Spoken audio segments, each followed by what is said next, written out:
All right, pop quiz peeps. In 3 seconds, I'm going to ask you to name your 5 core values. Are you ready? Go. What'd you decide? What are those core values? Hey, my name is Carrie. Thanks for coming by my page, my YouTube channel, I guess. I don't know. I'm new to all this. I guess I'm supposed to say like, share, subscribe.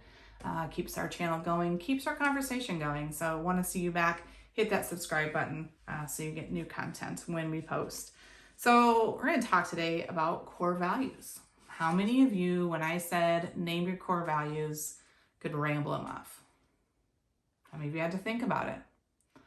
And then I'm going to ask you, why are they your core values? What is it that drives you in those spaces? How do those core values show up in your life? How does it shape your decisions? How does it help form your relationships? Tough questions, right? So when I started my business a few years ago, there was one thing that I did before I did my mission, my vision, even my strategic plan, was to identify what my core values were. And I had done this exercise in a different organization where we were pretty new and we were establishing relationships and understanding how we were going to work together as a group. And it was a valuable exercise because we could sit down and understand that just because these are my 5 core values, that they're probably not going to be the same as everyone else's. And what does that mean when we're trying to work together and trying to build a business together? And then how does that relate to the overall organizational values, right? How does it fit into that? Or how is it in conflict of that? And what happens when they aren't aligned? And then how can we work through that and continue to kind of be on the same path? I think what's important to know is that just because someone has different values than I do does not mean that we can't work together or we can't have a relationship. I'm pretty sure that if I asked my husband what his 5 core values were, they would be nowhere near what mine are. And I'm pretty sure they'd probably complemented them in a lot of ways and things that I really value and appreciate about him. So there is always value in diversity of thought, of experience, and even values. But they can also cause a lot of conflict. And I actually did this exercise with a youth group in Kentucky. I had a year-long youth leadership cohort there and taking high school seniors through. And we were in our last session. We were kind of wrapping things up, and we did this exercise, which is live your values deck. I'm going to have a link in my bio where you're going to be able to go to my Amazon store and pick that up. But it's an amazing deck. There's 78 cards, a lot of cards, a lot of values. And the exercise that you go through is to put these cards into 3 piles. Like, this is the most important for me. So integrity, growth, courage, curiosity, inclusiveness, humor, openness, patience, service, right? So there's 78 different values in here, all excellent values, all good values. And so you put them in 3 piles. What is most for me? What is somewhat? And what, this isn't a value for me. And of course, when you go through it, there's always a stack of cards in your most, because everybody wants to say, I value all of these things. These are things that are all important to me. But we really can't make decisions based on 78 values. So we take those values that are in the most pile and we narrow them down to 10. That's hard, right? To look at those and really think about, well, how does this value show up for me? What is it about this value that I'm going to really hold on to? And after you've done that, I take it one step further and we say, okay, I have those 10. Let's put them in order, 1 to 5, most important to least important in your 10, and let's really focus on your top 5. And during this exercise with our youth, it was so awesome to see the conversations that they were having, because they were like, wow, I really see that value show up in you, or I totally would have seen that Totally would have guessed that you would have shown up in that way.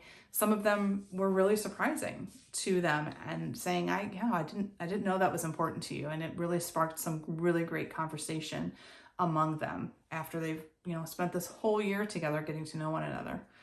But I didn't realize the power of this exercise in conflict. And we had two gals who came in at the beginning of the year that were just inseparable, right? They couldn't imagine their lives without one another. We did everything together and they were so excited to be there. And as the year went on, like any great high school girl relationship, there's always something, right? Something kind of comes in and shakes up that relationship, and they hadn't really talked in a month. And so we sat down, just the three of us, and kind of went through and we're talking about what had really gone on.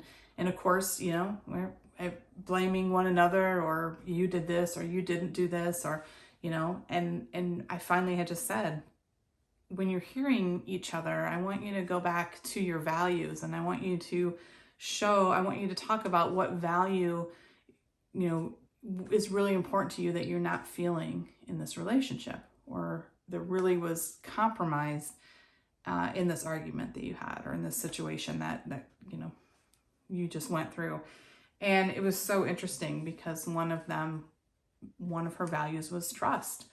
And she said, I don't trust you, right? I trusted you to go do something or say something, and you told somebody else, or whatever the situation was, right? But it was trust. There was something that was trust was broken. And that's really hard for her, because based on her past and her relationships, that trust takes a lot to earn. And so it's something that she doesn't just offer. And the other gal, one of her top was loyalty.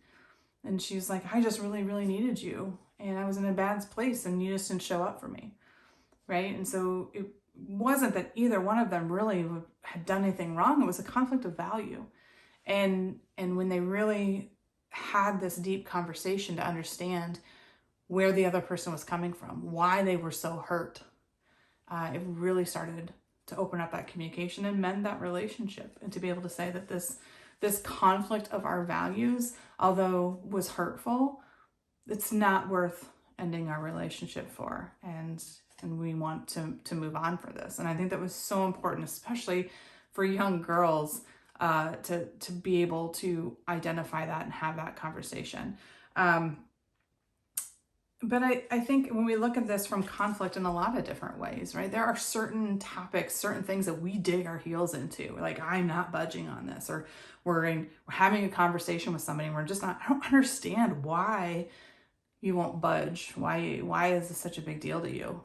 It's probably a core value issue. And even if I asked, I would hope that we could find that commonality, or be able to understand where that is in conflict. And I think in the world today, we have a lot of values, right? A lot of values that are being challenged. And the thing that I've realized too is that a lot of times we think we know our values, but we don't really know where they came from. We don't know how they shape our lives. And sometimes we just expect that other people should treat us how we want those values to be. And it's not really the case, right? It's not only how I want others to treat me, it's really how do I show up in that space for other people? How do I live that value? And what happens when someone has a conflicting value or doesn't honor that value for me? How do I communicate that? What is in conflict? Where might we have another common value that we can connect with? And I think what was really important for me too, as I was going through and identifying my 5 core values, which are harmony, integrity, fun, collaboration, and growth. I was working with my coach, and we were talking about these values and talking about how I show up in these spaces, or how my relationships are built. Those are the things that I offer in those relationships. And she asked, she's like, but how do you show that to yourself? And that was hard, especially the integrity one. It's like, how do you show yourself integrity? How do you continue to do that for you? Which started this whole purpose of where I'm at in this, in my business, is the center of leadership is you, right? It's you. I don't have control over a lot of the things that are happening around me, a lot of things in our world and in the work that I do and how other people, others' relationship, all of those things, right? I don't have control over that, but I have control over myself and how I show up, not only for myself, because I have to show up for myself before I can show up for others.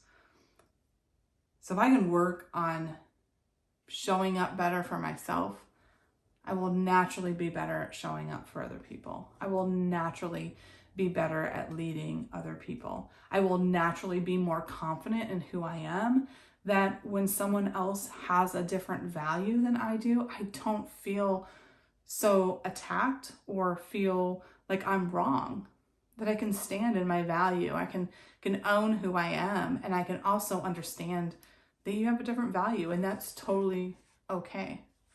And at the same time, to what end, right? I think understanding that sometimes our values can be in so much conflict that maybe we're in the wrong place.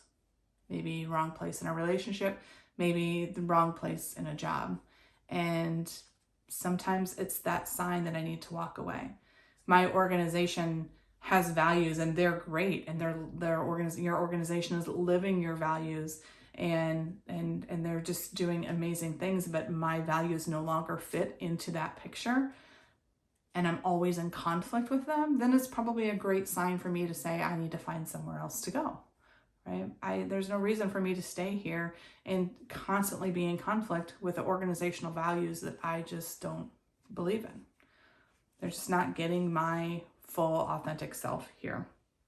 So a great way, again, to understand conflict, a great way to understand ourselves, a great way to help us make decisions and find our place so that we can always show up as our best self. So until next time, think about your values. Go on and get yourself a set of values cards and drop in the comments, what are your top 5? We'll see you soon.